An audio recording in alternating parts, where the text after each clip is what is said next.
또 이와 같이 편지하여 일렀을 때 클라우디오 루시아는 총독, 이게 이 천부장의 이름입니다. 자기가 클라우디오 루시아라는 사람이에요. 벨리스 총독에게 문안합니다. 이 사람 유대인들에게 잡혀서 죽게 된 것을 내가 로마 사람인 줄을 알고 군사를 거느려서 가서 구하였다가, 이 뻥이죠. 근데 이 사람 입장에서는, 천부장 입장에서는 지금 문제도 좀 해결해야 되고, 자기가 함부로 로마 사람을 가뒀다라는 것보다는 내가 로마 사람을 구원했다라는 걸로, 그래서 내가 데리고 있었다라는 걸로 해야 되니까 좀 뻥을 치는 건데, 이 정도는 우리가 좀 눈 감아줘야 돼요. 이 사람 얼마나 마음고생하고 있어요. 그러니까 믿는 사람도 아닌데 이 사람은. 근데 하나님께서는 믿지 않는 사람도 다 써요. 믿지 않는 사람도 동원해가지고 믿는 사람들 다 도와주고 그렇게 하거든요. 이 죽게 될 뻔한 거 내가 구원했습니다. 유대인들이 그 일로 그를 고소하는 거, 이것을 알고자 해서 공회에 데리고 내려갔는데, 고소하는 것은 저희의 율법 문제고 한 가지도 죽거나 뭐 결박할 만한 사건이 없습니다. 그러나 이 사람을 해하려고 하는 관계가 있다고 누가 내게 알게 하기로 당신께 보내서 그 고소하는 사람들도 당신께 보내고 이 사람도 보낼 거니까 그를 대해서 말하라, 이게 그때 말하게 하소서라고 한 거죠. 그리고 나도 이제 당신 앞에 가겠습니다. 약간 그런 식으로 얘기를 합니다. 그러니까 보병이 명을 받아가지고 밤에 출발을 해요. 바울을 데리고 안디바드리에 이르러 가지고 이튿날에 마병으로 바울을 호송하게 하고 영문으로 돌아갔습니다. 그래서 가이사랴에 들어갔어요. 그리고 편지도 총독 앞에 드려지고 바울이 그 앞에 씁니다. 총독이 읽고 바울더러 너는 어느 형제 사람이냐? 왜냐하면 로마 사람이라고 하니까 어디 출신이냐? 그랬더니 길리기아 사람인 줄을 알게 되었습니다. 길리기아 5사람이죠. 저기 다메섹 쪽에 있는 그쪽입니다. 다메섹에서 좀 더 올라가야 되는데, 가로되 너를 송사하는 사람들이 오거든 너의 말을 들을 것이다 하고 헤롯궁에 그를 지키라고 명합니다. 그러니까 왕궁에서 이제 모셔지고 있는 겁니다. 아직 죄가 묻어지지 않았기 때문에 감옥에 들어가 있는 게 아니라 왕궁에서 호의호식하면서 바울이 대기하고 있는 겁니다. 근데 하나님을 안 믿으면 어떻게 됩니까? 마음고생이지. 근데 하나님을 믿으면은 나를 이송하는 게 완전 그런 에스코트를 받아서 국빈 대우를 하고 온 거고, 그 다음에 그 소개장까지 받아서 온 거고, 거기다가 또 왕궁에서 구하는 거예요. 그러니까 하나님을 믿느냐 믿지 않느냐가 이렇게 차이가 나요. 믿지 않으면은 괴로워요. 정말 괴로워요. 그러니까 하나님이 잘 대해주고 있어도 괴롭고, 근데 믿으면 그 어디나 하늘나라가 되는 겁니다. 요셉이 2번 꿈 꿨을 때,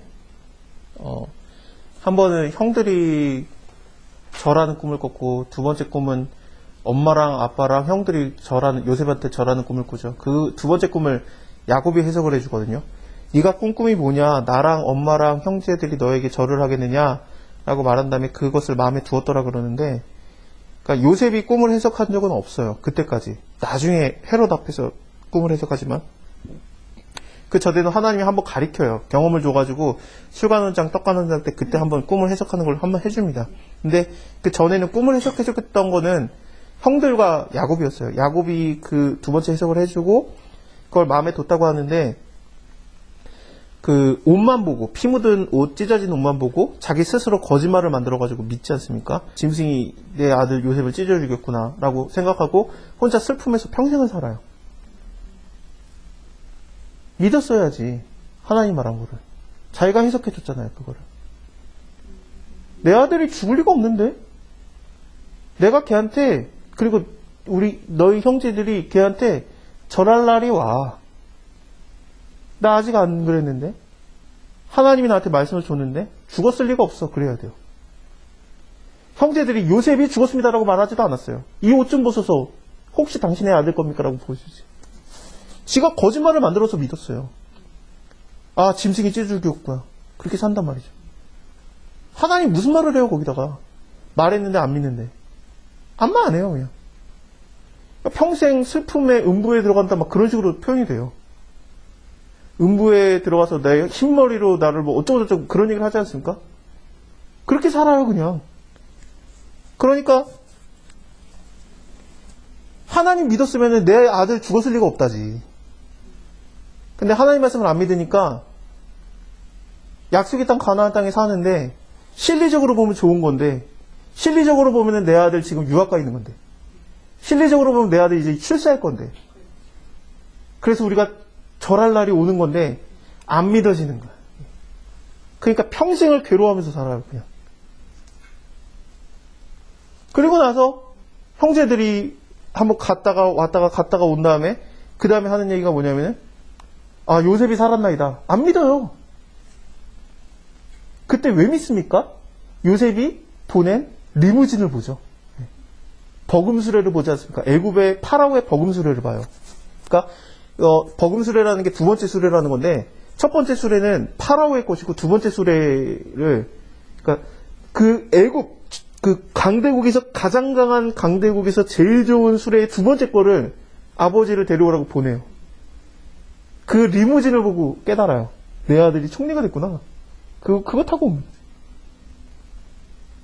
그러기 전까지는 안 믿어요. 못 믿어요. 그러니까 내 말이 그거야. 못 믿어요, 우리가.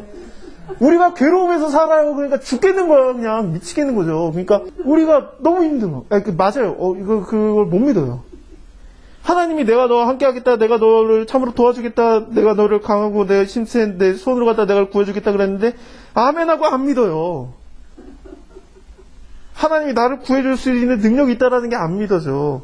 홍해바다 갈랐지 믿어요. 죽은 사람 살렸지 믿어. 미래에 날 구원하겠지 믿어. 오늘 하나님이 날 도와주려는 거지 안 믿어져요. 그 능력이 하나님이 없는 것 같아. 하나님은 있겠지. 근데 나를 도와줄 거라는 게 안 믿어지는 거야. 믿음이 좋아서 하나님이 야곱을 사랑한 게 아니에요. 믿음이 없어요. 근데 사랑한 거예요, 그냥. 우리도 믿음이 없어요. 그냥 사랑하는 거야, 그냥. 하나님 입장에서는 아니 하나님 어떻게 이런 일이 우리는 막 하나님 어떻게 이런 일이 일어납니까? 내가 열심히 일했는데 내가 밤새도록 내가 수고를 먹고 내가 하나님을 위해서 일했는데 나한테 어떻게 이런 일이 일어납니까? 하나님 뜻이 도대체 뭡니까? 막 그런다는 거죠. 하나님 뜻이 뭐기는 항상 기뻐하라 시종을 기다려 범사에 감사하라 이것이 그리스도 안에서 너희를 향한 하나님의 뜻이니라. 안 믿어지니까 그냥 하나님 뜻 찾지 말고 그냥 기뻐해. 내가 할 거야. 근데 한다면서요. 근데 안 하는 것 같은 거지 우리는. 하나님. 야곱이 자기 스스로 얘기하잖아요. 내가 평생에 괴로우면서 살았다고. 예. 파로 앞에서 내가 괴로우면서 살았다고 그러잖아요. 예. 약간 이상하고 좀 약간 좀 그 혼자 고립돼서 지내서 형제들도 아버지를 안 만나고 살아요. 왜냐면 아버지가 힘들어하고 사니까 내 요셉 그러는데 자기네 요셉 팔았으니까 죄책감에 아버지를 안 만나요. 그때 유다는 딴 데 떠나가지고 막 가나안 여자 얻어가지고 막 그 애 낳고 막 며느리랑 동침한 그때잖아요. 딴 형제들을 다 흩어져 살았어요. 그런 상황이니까 혼자 살지. 거기다 또 자기 사랑하는 아내는 베냐민 낳다가 죽었지. 첩들하고는 또 동침하긴 그렇지. 레아는 못생겼지. 그러니까 이제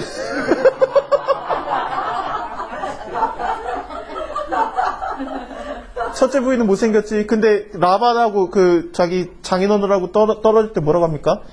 나는 여기서 끝나지만 하나님이 지켜보고 있다. 감찰하시는 하나님이다. 거기를 그래서 감찰자의 하나님이라고 이름을 짓잖아요. 하나님도 지켜보고 있으니까 내 딸 위에 다른 여자 만나면 안 된다 그러잖아요. 그러니까 결혼을 못해요, 야곱이. 그러고 나서도. 그러니까 자기가 사랑하는 아들은 죽었다고 생각하지. 형제들은 다 떠났지. 자기가 데리고 있는 거는 아내들 다 없지. 못생긴 여자는 내 아내인데 있지. 근데 사랑 안 하지. 근데 이 아들 베냐민 하나 데리고 있는 거예요. 오기야 금이야 하면서. 그러니까 베냐민도 막 아버지가 미치겠는 거지. 약간 부담스럽죠. 베냐민 입장에서 아버지가 부담스러워요. 베냐민 입장에서 아버지가 맨날 뭐라고 하겠습니까? 내가 사랑하는 여자가 있었어. 라헬이라고. 넌 하다가 죽었어. 그 얘기 맨날 들은 거야. 그 얘기를. 원래 이름이 베논이잖아요. 그 슬픔의 아들. 근데 원래 여자가 이름을 지어주는데 이름이 너무 안 좋으니까 야곱이 이름을 다시 지어요. 베냐민이라고. 오른쪽의 아들. 오른쪽에 들고 어여둥둥 하면서 산 거예요. 부담스러운 거야, 베냐민. 그러니까 두 번째 갈 때 어떻습니까? 베냐민마저 데려가면 안 된다. 그러잖아요. 그리고 이게 고립돼서 사니까 머리가 멍해져가지고 왔는데 요셉 저기 있고 파라오 왔는데 파라오한테 자기가 축복을 해주지 않습니까? 축복은 높은 사람이 하는 거예요. 성경에 기록했을 때 축복을 하는 건 누구냐? 높은 사람이 통상하는 거 아니냐? 아브라함에게 멜기세덱이 아브라함에게 축복을 하였은즉 아브라함보다 높은 자가 멜기세덱이라. 히브리서예요. 높은 사람이 축복을 한단 말이죠. 근데 어디 시골뜨기 할아버지가 오더니 사실은 내가 요셉의 아버지야 그러면서 이 초강대국의 왕이 서 있는데 걔한테 축복을 해버려요. 그러니까 파라오가 너 몇 살이야 그러잖아요. 그랬더니 거기에서 쓸데없는 소리 해요. 내 인생의 날이 뭐 길고 내가 험난하게 살았고 쓸데없는 소리. 요셉이 아무 말 못해. 창피한 거지. 아버지 제발 좀 가만히 좀 있어. 나오는 거죠. 그러고 끝났으면 됐어. 나갈 때 한 번 더 하잖아. 축복하고 또 나가. 그러니까 미치겠는 거지. 요셉 입장에서 아버지가. 근데 아버지를 그래서 안 부른 것 같아. 아버지가 자꾸 왕궁에 오면은 문제가 생기니까 자꾸 자기가 더 높은 줄 알고 막 그러니까